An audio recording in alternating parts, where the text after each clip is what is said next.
자, 여러분 1번 문제 한번 보겠습니다. 자, 부동산 개념에 관한 설명으로 틀린 것을 묻는 거죠. 자, 이 협의부동산이란 토지 및 그 정착물을 말한다.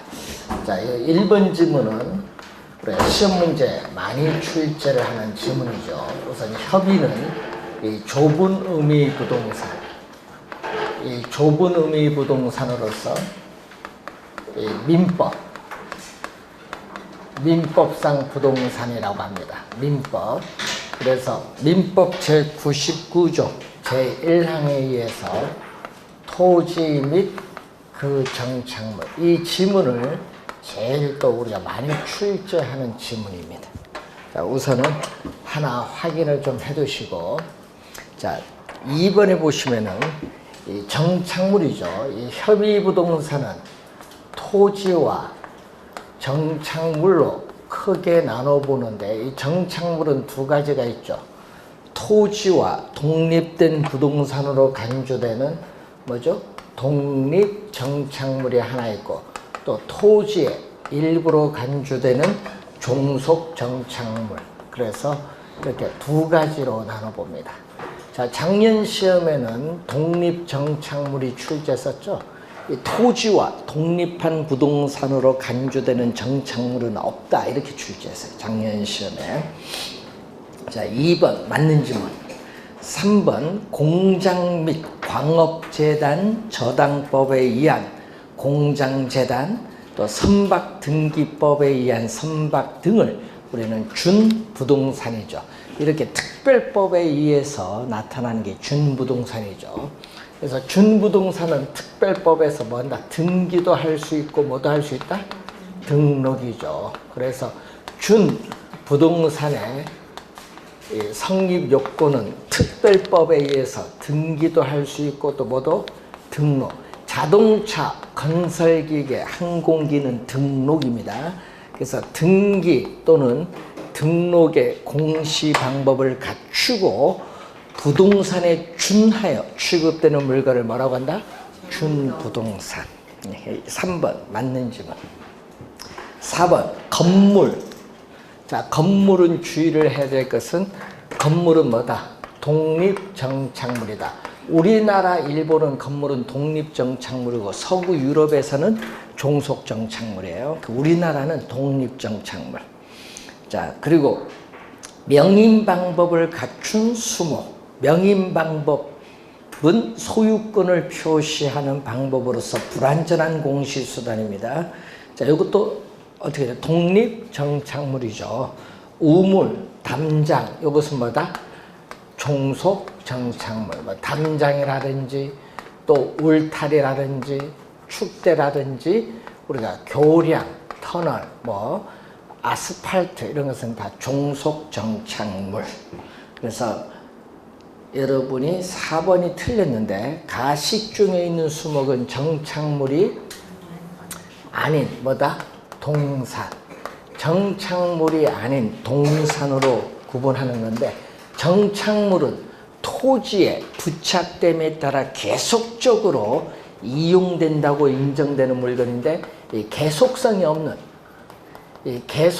없는 가식중의 수목, 다른 곳에 어떻게 돼요? 우리가 옮겨 심기 위해서 임시로 심어놓은 가식중의 수목은 계속성이 없기 때문에 정착물이 아닌 동산으로 봅니다. 그래서 4번 정답.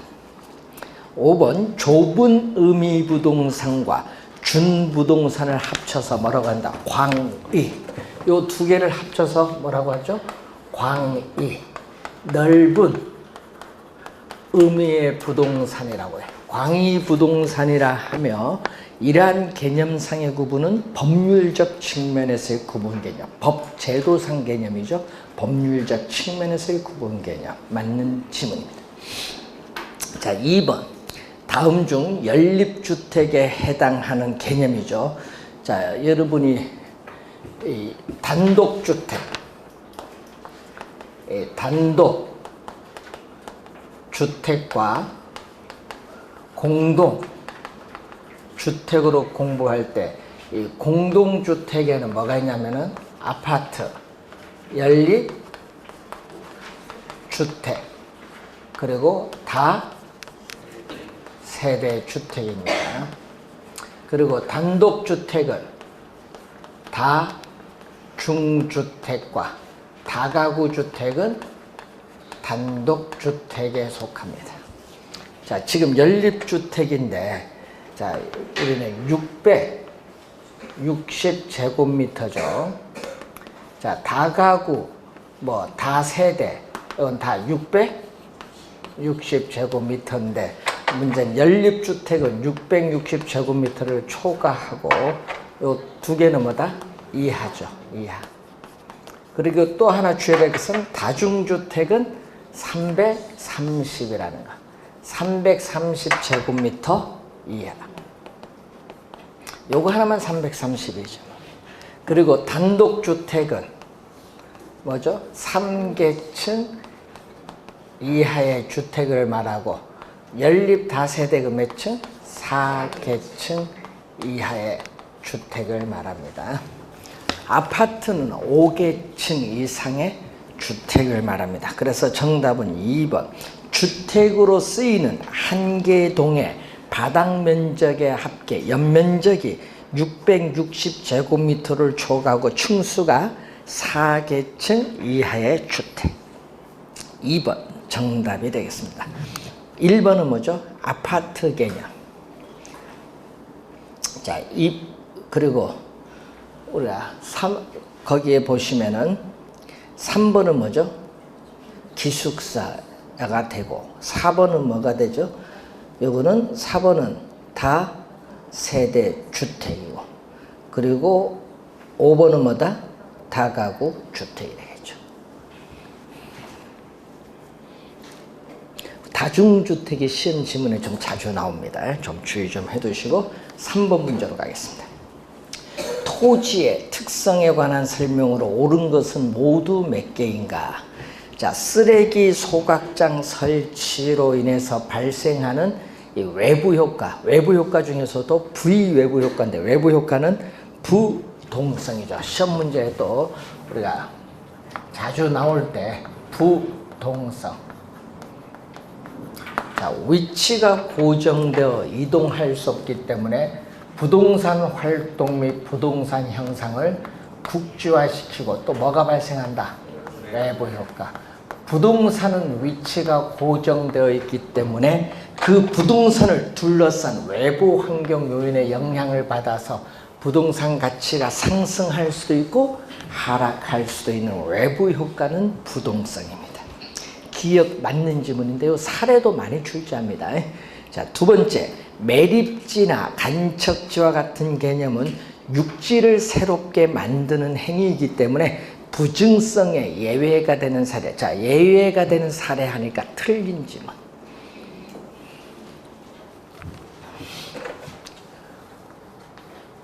자, 부증성에 의해서 자연적으로 주어진 지표의 총량이 바로 뭐죠? 물리적 공급이죠. 자, 물리적 공급인데, 이 물리적 공급 중에서 인간이 이용할 수 있는 이 부분의 토지를 뭐라고 하죠? 경제적 또는 용도적 공급이죠. 그래서 토지 이용에 있어서 용도의 전환을 통해서 어떻게 돼? 인간이 이용할 수 없었던 토지를, 택지를 조성하거나 간척 개발, 그리고 또 뭐를 한다? 우리 공유수면 매립을 통해서 이렇게 늘려줄 수 있어요. 그런데 뭐는 물리적인 양은 변화가 없어요. 자체는. 물리적 양 자체가 변화가 없기 때문에 부증성 이론이 적용된다. 부증성의 예외가 되는 사례가 아니라 부증성 이론이 적용된다. 물리적인 양이 변화가 없기 때문에 부증성 이론이 적용된다. 니은 틀린 지문.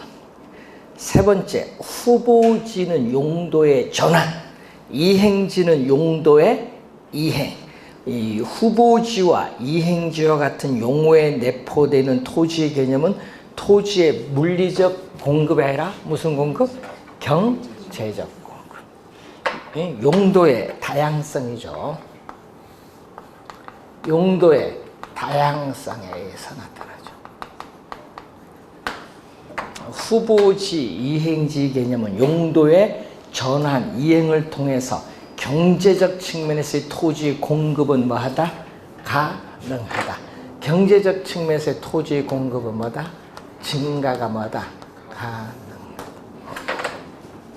디귿 틀린지 뭐 물리적 공급이 아니라 경제적 공급 또는 용도적 공급을 말합니다. 네 번째, 최유효용은 용도의 다양성에 근거한 개념. 맞는 지문이죠. 자, 용도가 다양하기 때문에 다양한 용도 중에서 어떤 용도로 이용할 때 그 토지를 효율적으로 이용하면서 최대 수익을 올릴 수 있느냐, 최유효용의 근거가 됩니다. 자, 이질성, 개별성은 토지뿐만 아니라 뭐에서도 건물에서도 적용되고 있습니다. 토지 위에 있는 게 건물이니까. 자, 토지는 영속적이고 이용의 비가역성이 있죠. 한번 어떤 용도로 이용하면 다른 용도로 바꾸기 어려운 것을 비가역성이라고 해요. 그렇기 때문에 현재의 토지 이용 결정 시에는 장기적인 배려가 필요로 하게 된다는 그러한 개념이 되겠습니다. 맞는 지문이죠? 네 개가 맞는 거예요. 자, 여러분 본 시험에 이렇게 옳은 것은 모두 몇 개, 틀린 것 모두 몇 개 나오는 거죠. 이런 문제가 좀 어려워요. 예? 요건 우리 3번 문제 요건 좀 쉬운 건데 이런 문제 나오면요. 하나 모르면 틀려요. 그래서 이런 문제가 여러분이 본 시험 갔을 때 요 40문제 중에 뭐 한 5개 나온다 하면요. 진짜 어려운 문제입니다. 그래서 시험 문제 어렵게 내려면 그렇게 내요. 박스로 옳은 것은 몇 개냐. 근데 문제는 이렇게 안 내고 거기에 박스 밑에 뭐 기역, 니을, 뭐 디귿, 니을 뭐 이런 식으로 나오면 그건 좀 쉬운 형태고. 자, 네 번째. 유량 및 절량에 관한 설명으로 옳은 것은 자산, 소득, 통화량, 가계의 부채 등은 절량 변수에 해당한다. 여러분 절량은 시점 들어가 봐서 말이 맞으면은 절량이고, 자, 절량 개념은 항상 뭐가 들어가면 돼요? 시점. 시점 들어가서 하여튼 말이 많으면은 절량이다. 자, 현재 시점. 자, 현재 시점. 거기 뭐죠? 통화량? 현재 시점.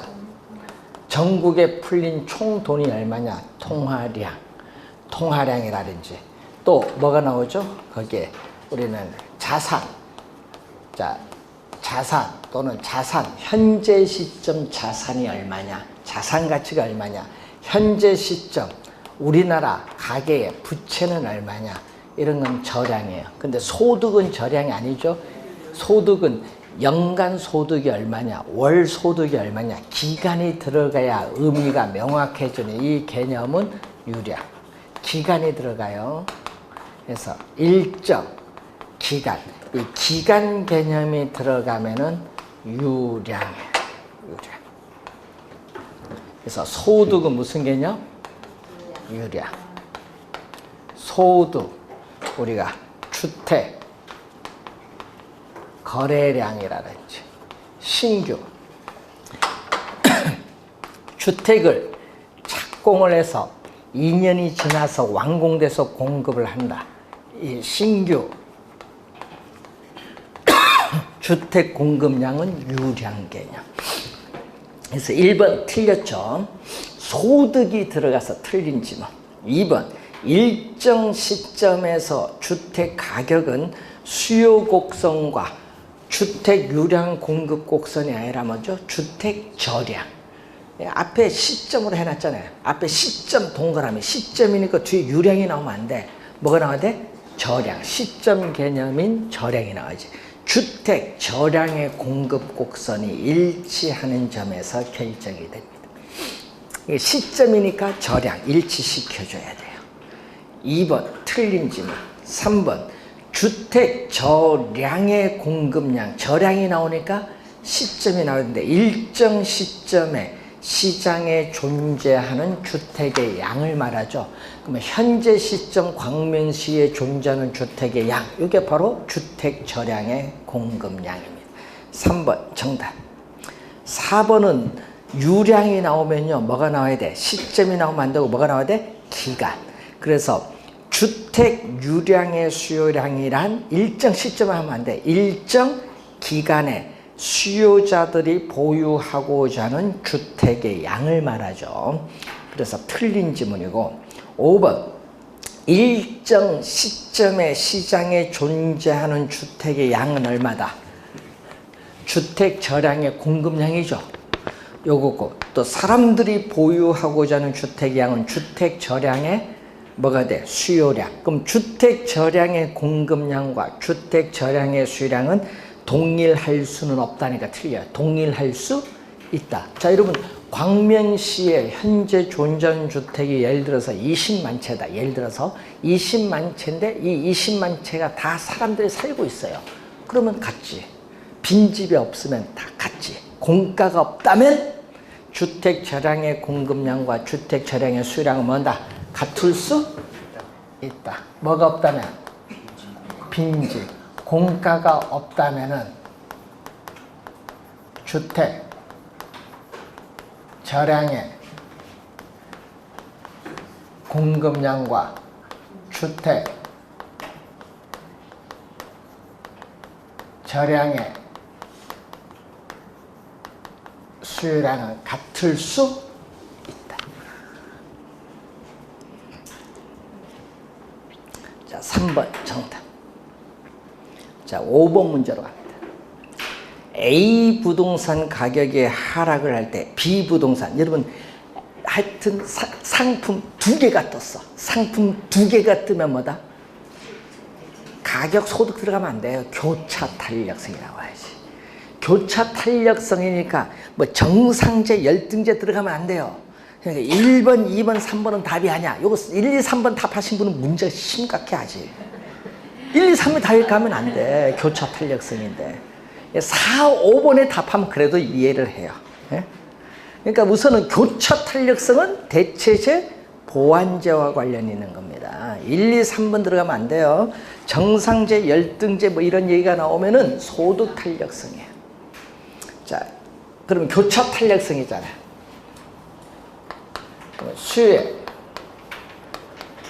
하여튼 상품 두 개가 나오면 무슨 탄력성?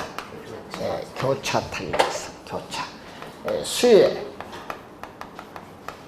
교차 탄력성인데 A 부동산 가격, 여러분 A, B 이렇게 상품 두 개가 나오면 교차 탄력성이야.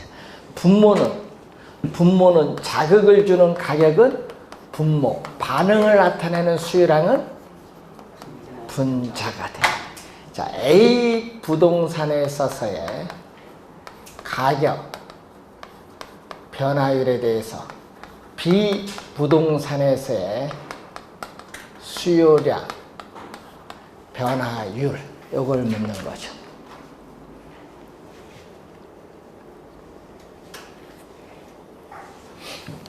자, 그러면 얼마? A 부동산 가격이 지금 몇 프로가 됐죠? 우리가 A 부동산 가격이 하락을 했죠. 자, A 부동산 가격이 하락을 했는데 B 부동산 수요는 뭔다? 증가하죠. 이렇게 화살표 변동이 반대로 변동하면 무슨 값? 마이너스 값. 0보다 작은 마이너스 값일 때는 두 상품은 서로 보완제. A, B 두 부동산은 서로 보완제 관계. 예를 들어서요.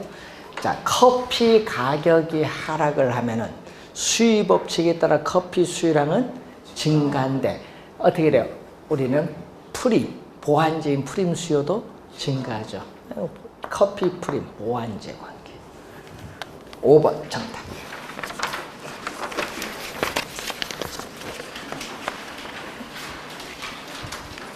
자, 6번 문제로 갑니다. 다음은 수요와 공급의 가격 탄력성에 관한 설명으로 틀린 것은 다른 요인은 일정하다고 가정을 하고 있다. 자, 수유의 가격 탄력성이 완전 탄력적이다. 자, 수유의 가격 탄력성이 완전 탄력적이면은 수평선. 자, 수의 가격 탄력성이 완전 탄력적이면은 수평선이 돼요. 자, 이렇게 주어졌는데 공급이 뭐 한다? 증가하면. 자, 이렇게 공급이 증가하면 공급 곡선은 우측으로 이동을 해요. 그러면은 어떻게 돼요? 거래량은 증가한데 여러분 수평선일 때는 가격은 변하지 않아요. 여러분 수평선일 때는 가격은 뭐다? 불변. 자, 수평선일 때는요, 수요든 공급이든 관계없어. 하여튼 수평선일 때는 시장에서의 균형 가격은 변하지 않는다. 불변. 요거 꼭 기억해야겠죠. 수평선일 때는 가격이 변하지 않는다. 불변. 자, 2번. 공급의 가격 탄력성. 2번은 완전 비탄력적. 자, 완전 비탄력적일 때는 수직선. 자, 완전 비탄력적일 때는 수직선이 돼요. 자, 공급이 이렇게 고정되어 있어요. 자, 여기 균형이죠. 자, 이때 수요가 감소하면 수요 곡선이 왼쪽으로 이동을 하는데 새로운 균형점에서 어떻게 돼요? 가격은 하락하는데 거래량은 변하지 않는다. 거래량은 변하지 않죠. 그래서 수직선일 때는 또 균형 거래량은 고정되어 있기 때문에 변하지 않는다. 균형 거래량은 뭐다? 불변. 왜? 공급이 고정되어 있기 때문에 거래량은 변하지 않아요. 균형 거래량은 불변.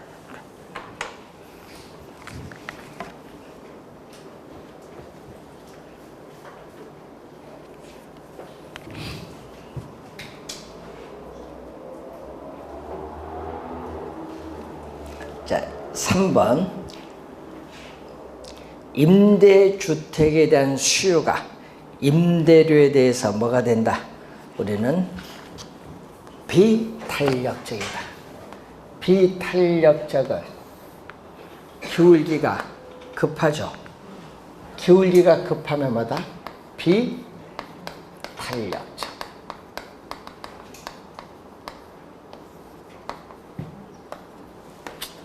비탄력적일 때 임대인이 임대료를 인상하면 어떻게 돼요? 자, 여러분이 이 임대료와 요 수요량 곱한 요 면적이 총 수입이야.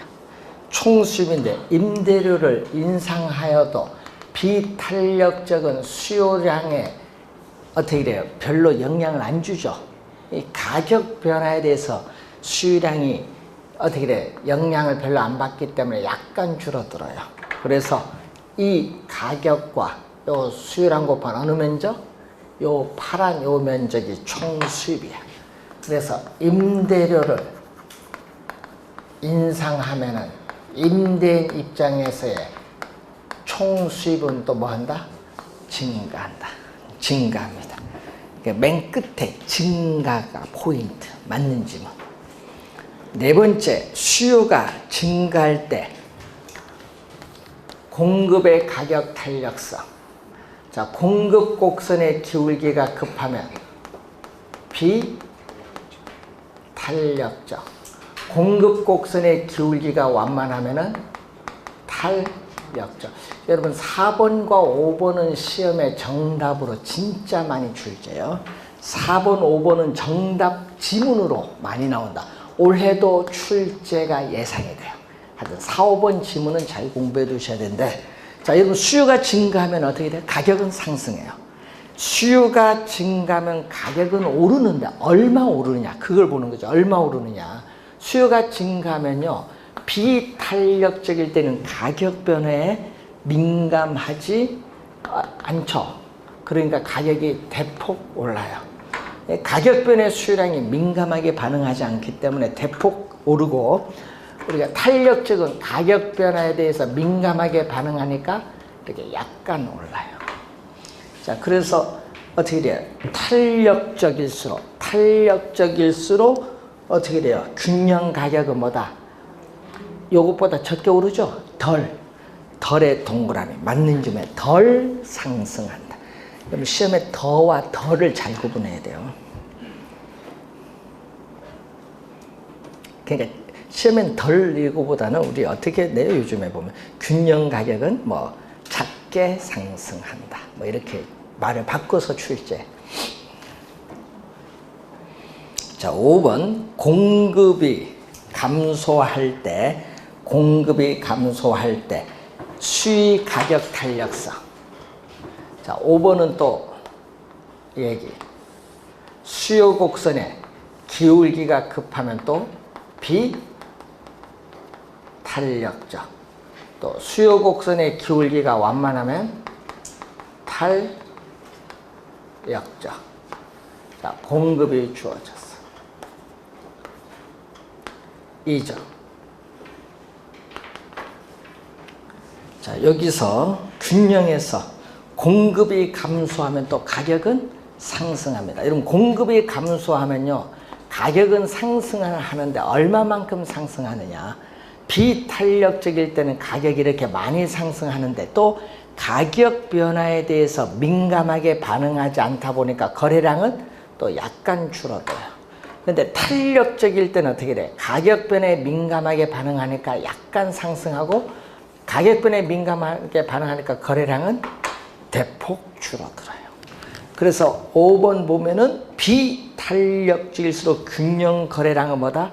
균형 거래량이 적게, 덜, 예? 덜. 거기 맨 끝에 더가 들어오면 안 되고 덜 들어오든지 어떻게 돼요? 우리는 작게 감소한다. 덜이 들어오든지 아니면 작게 감소한다. 자, 시험 문제 하여튼 중요하죠. 4, 5번 지문은요, 우리 본 시험에 가면은 정답 지문으로 많이 묻는 게 4, 5번 지문입니다. 5번 정답. 자, 7번 문제로 갑니다. 자, A 부동산 가격. 자, A 부동산 가격을 보는데, 자, 또 수의 교차 탄력성 A, B, 또 뭐다? A, C. 이렇게 상품이 두 개 나오면은 교차 탄력성. 자, A 부동산 가격이 5% 상승할 때 A 부동산 가격, 분모는 뭐다? 가격. 분자는 반응을 나타내는 수요량이에요. 그래서 5% 상승을 해요. 자, A 부동산 가격이 5% 상승할 때 B 부동산에 있어서의 공급으로 물었네요. 수요가 아니라 뭐다? 공급이 어떻게 돼요? 증가한다. 자, A 부동산 가격이 5% 상승할 때 B 부동산의 공급은 10% 증가한다. 그러면 어떻게 돼요? 10% 증가를 했고, 또 C 부동산의 공급은 얼마? 5% 뭐 한다? 감소한다. 자, 그러면 어떻게 돼요? 우리가 화살표가 같은 방향으로 변동하면 뭐다? 플러스 얼마다? 2. 근데 여러분이 가격이 오르면 어떻게 돼요? 가격이 오르면 A 부동산의 가격이 오르면 A 부동산 공급은 뭐한다? 증가하죠. 공급의 법칙에 따라 A 부동산 공급은 증가하면은 B 부동산도 공급이 뭐한다? 증가한다. 그러면 두 상품은 어떤 관계? A 부동산 공급도 증가, B 부동산 공급 증가하면 뭐다? 보완제. 같은 방향으로 변동하면은 공급입니다, 지금. 이렇게 화살표가 어떻게 돼요? A 부동산 공급. 예를 들어서 여러분이 아파트 가격이 오르면 아파트 공급량은 뭐 한다? 증가하지. 아파트 공급량이 증가하면은 보안 관계에 있는 건축 자재의 공급도 뭐 한다? 증가한다 이 말이에요. 그러니까 서로 아파트와 건축 자재는 서로 어떤 관계에 있다? 보완제. 자, 그러면 2번은 또 아파트에 있어서 가격이 오르면 또 아파트 공급량은 증가하는데 C 뭐다? 우리 오피스텔. 오피스텔 가격은 상대적으로 싸니까 오피스텔 공급은 뭐 한다? 감소야. 아파트 오피스텔의 관계는 무슨 관계? 대체제 관계. 3번 정답. 지금 공급으로 물었어. 수요로 물은 거 아니라. 예? 지금 수요로 물은 것이 아니라 뭘로 물었다? 공급으로 물었다. 공급.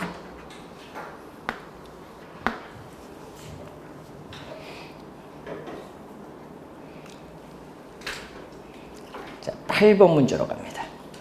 어떤 지역의 아파트 시장에 관한 설명으로 틀린 것은 단 수요 곡선은 우하향하고 공급 곡선은 우상향한다. 또한 아파트는 정상제고 그 밖에 다른 조건은 변화가 없다. 불변이라고 가정합니다. 자, 소득이 증가하면 아파트 정상제니까 소득이 증가하면 뭐가 돼? 아파트 수요도 뭐 한다? 증가. 수요가 증가하면 균형 가격 상승. 자, 여러분 항상 요게 균형이야. 예? 균형 상태. 요 균형에서 수요가 증가하면은 이렇게 가요. 자, 수요가 증가하면은 이런 형태. 우리가 수요 곡선 자체가 오른쪽으로 이동하니까 이런 형태. 가격도 여기서 뭐야? 오르고 거래량도 뭐 한다? 증가한다. 예? 가격도 오르고 거래량도 뭐 한다? 증가합니다. 1번 맞습니다. 2번 수요 면에서 대체주택 가격이 하락을 하면은 자 2번에 자 대체제의 주택 가격이 하락을 하면은 수요 법칙에 따라 자 여러분 수요 법칙에 따라 주택 수요량은 뭐 한다? 증가를 하지. 그러면은 아파트 수요는 감소를 해요. 주의할 건요. 대체제일 때는 주택과 아파트는 이렇게 변동이 뭘로 간다? 반대로 가. 수요 반대로 이렇게 변동을 하게 돼요. 화살표의 변동이 반대로 가. 자, 그럼 아파트 수요가 감소하면 어떻게 돼? 자, 수요가 감소하면은 수요 곡선이 왼쪽으로 이동하죠. 수요 곡선이 이렇게 좌하향으로 이동하면은 가격도 뭐다? 가격 밑으로 가죠. 하락하고 거래량은 뭐다? 감소해요. 2번 정답. 3번 생산 요소 가격. 생산 요소 가격은 생산비. 생산비는 공급입니다. 생산비가 하락을 하면 이전보다 공급이 더 많아져요. 공급의 증가. 자, 공급이 증가하면 어떻게 돼요? 공급 곡선이 뭘로 간다? 공급이 증가하면 이렇게 우하향으로 이동해요. 그러면 가격은 어떻게 돼요? 밑으로 내려오니까 가격은 하락하고 거래량은 뭐 한다? 증가합니다. 자, 네 번째. 요거는 1번 설명, 요거는 2번 설명, 요거 몇 번? 3번 설명. 4번 매도자들이 가격 상승을 예상의 동그라미. 여러분 예상 뭐 기대가 나왔어요. 자, 매도자들이 가격 상승을 예상하면 현재 싸요. 현재 싸니까 어떻게 돼요? 공급이 매도자입니다. 그럼 현재 싸니까 어떻게 돼요? 현재 싸니까 공급을 팔려고 매도자입니다. 지금 팔려고 내놓을까 안 낼까? 싼데 비쌀 때 팔려고 내놔야지. 현재 공급이 감소합니다. 자, 현재 공급이 감소하면 일로 갑니다. 공급이 감소하면 공급 곡선이 뭐죠? 좌상향으로 이동해서 가격은 뭐다? 올라가잖아요. 오르고 균형 가격 상승, 균형 거래량은 감소해. 4번은요. 공급의 뭐다? 우리가 감소죠.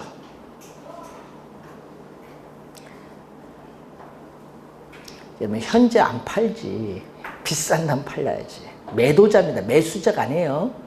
매도자라는 걸 주의해야 돼요. 매도자는 누구? 공급. 만약 매수자 나오면 뭐다?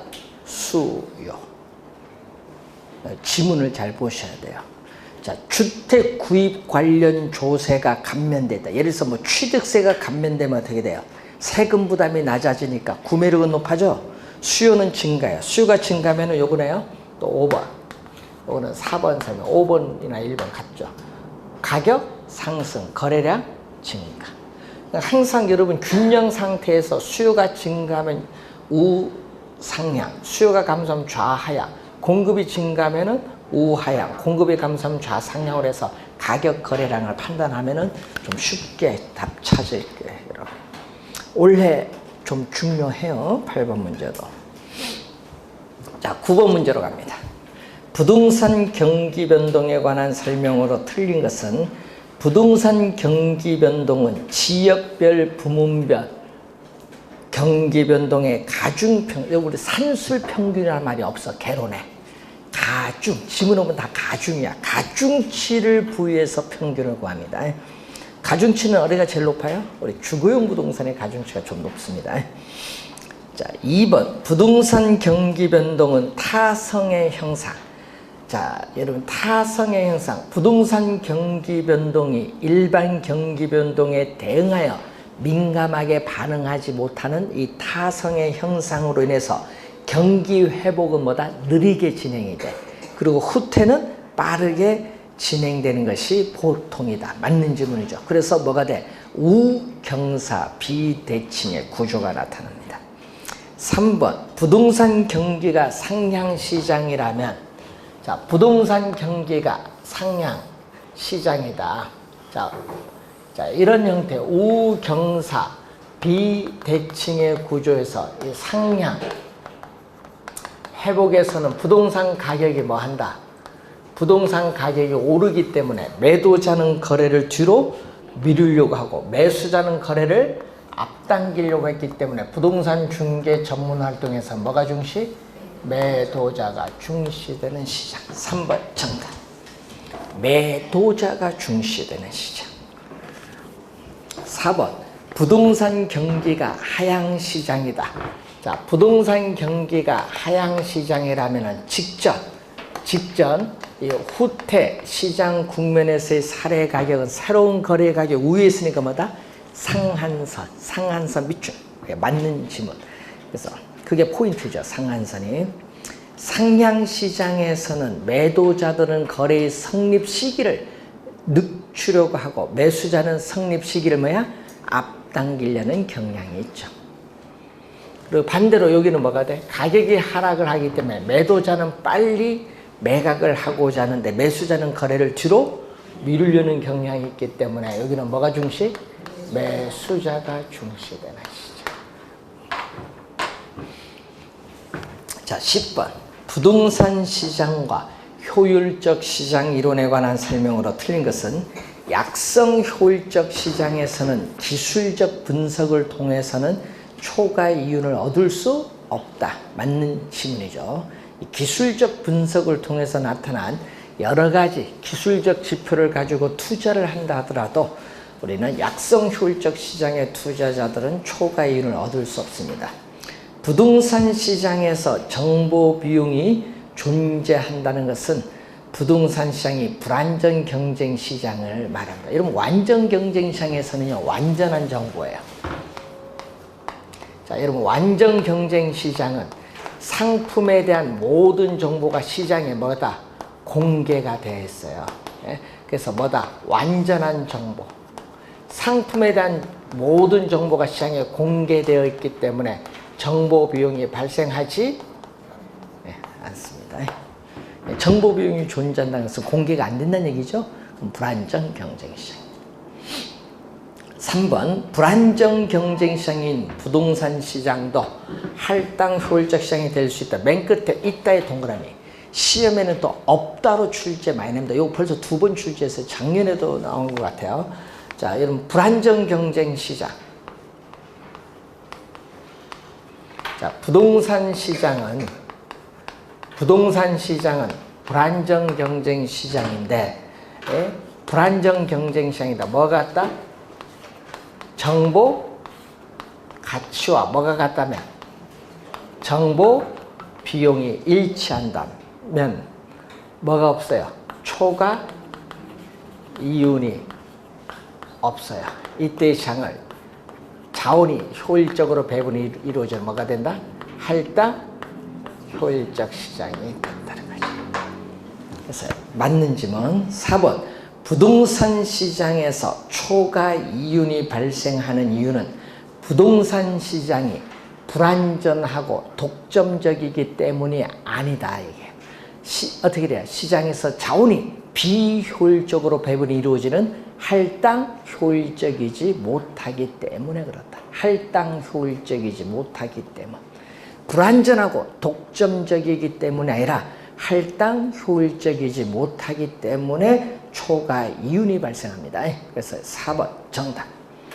부동산 시장이 할당 효율적 시장이 아니라는 것은 뭐가 존재한다? 초과 이윤이 있으면 할당 효율적 시장이 안 돼. 여러분, 초과 이윤이 있으면 할당 효율적 시장이 될 수 없어요.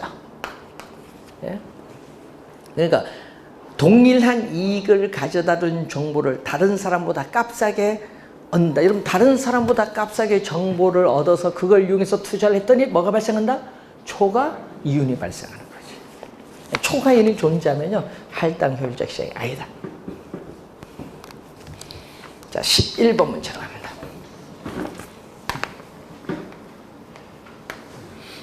자, 인구 10만 명 도시 인근에 대형 할인점 2개가 있다. 다음 자료에 허프의 상권 분석 모형을 적용할 경우에 대형 점포 우리가 A에 있어서의 이용객 수는 얼마냐? 단 공간 마찰 개수는 얼마다? 항상 요걸 봐야 되겠죠. 시험 지문에는 공간 마찰 개수가 2라는 것은 뭐를 적용하죠? 중력 모형을 적용합니다. 중력 모형을 적용할 때는 매장 규모, 매장 면적에 뭐한다?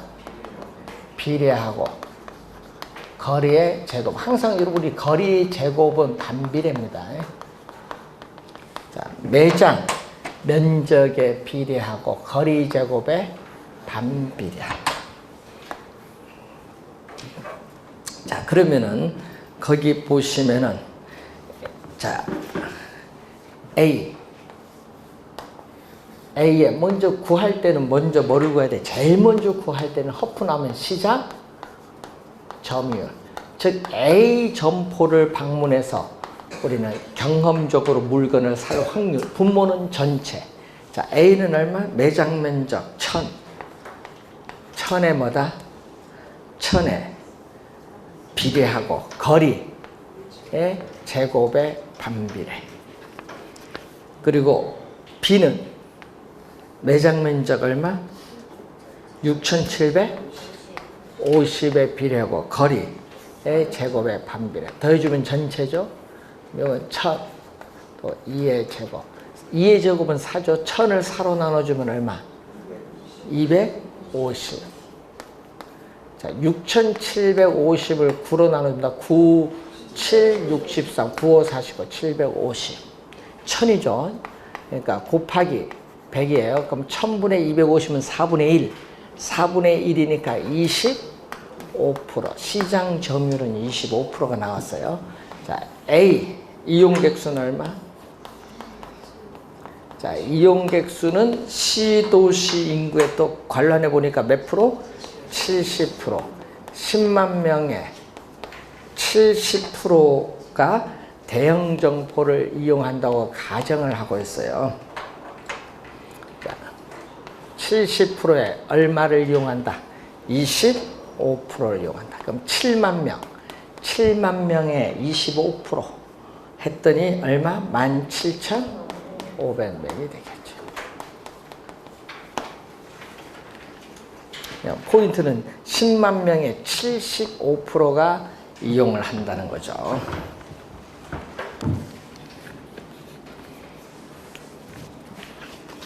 자, 12번 문제로 갑니다. 자, 다음은 각 도시별, 산업별 고용자 수를 나타낸 표이다. 전자산업이 기반인 도시. 자, 전자산업이 기반인데 LQ를 묻습니다. LQ는 전국 전체 산업의 고용자 수에 대해서 전국 전자 산업의 고용자 수. 분모는 뭐다? 전국. 분자는 뭐다? 특정 지역. 분자는 특정 지역. Z 지역. 전체 산업의 고용자 수에 대해서 Z 지역 전자 산업의 고용자 수가 어떠한가 그걸 보는 거. 자, 그러면은 A 도시는 얼마? A 도시는 LQ. 자, 분모에서 표에서 전국 전체 전국 전자산업 Z 지역 전체 Z 지역 전자산업 표에 숫자 들어오면 돼요. 자, 우선은 얼마가 나오죠? 전국 맨 밑에 전국 전체가 2,000명. 그리고 전국 전자 얼마? 전국 2,000에서 전자 1,000명. 1,000명. 그럼 2분의 1이죠. 그러면 B도시, C도시 계산할 때 하여튼 분모는 다 얼마? 2분의 1이야. 분모는 2분의 1. 그러니까 분자만 따지면 되겠네. 자, A도시로 갑니다. A도시죠. A도시 전체. A도시 전체 400. 400에서 전자산업 몇몇? 150. 5, 8, 40, 5, 3. 8분의 3이죠. 내항이 곱분 1에 8 곱하면 8. 왜? 2, 3은 6. 4분의 3이니까 0.75는 1보다 작죠. 1보다 작으면은 비기반산업. 1보다 작으면 비기반산업. 수출하지 못하고 그 자체 내에서 소비하는 비기반산업. 자, 여기는 얼마? B는 500에 얼마? 250. 요거 2분의 1이죠. 그럼 여기는 1. 자급자족인 상태. 자, 여기는 얼마냐? 1100에서 600이니까 11. 내항이 곱은 11. 26, 12. 1보다 크죠. 1보다 크면은 어떻게 돼요? C도시 경계 밖으로 수출하는 무슨 산업? 기반 부문의 산업. 기반 산업은 결국 무슨 도시? C도시. 3번 정답이 되겠습니다. 자, 4번 잠시 13번 문제 잠시 쉬고 시작하겠습니다.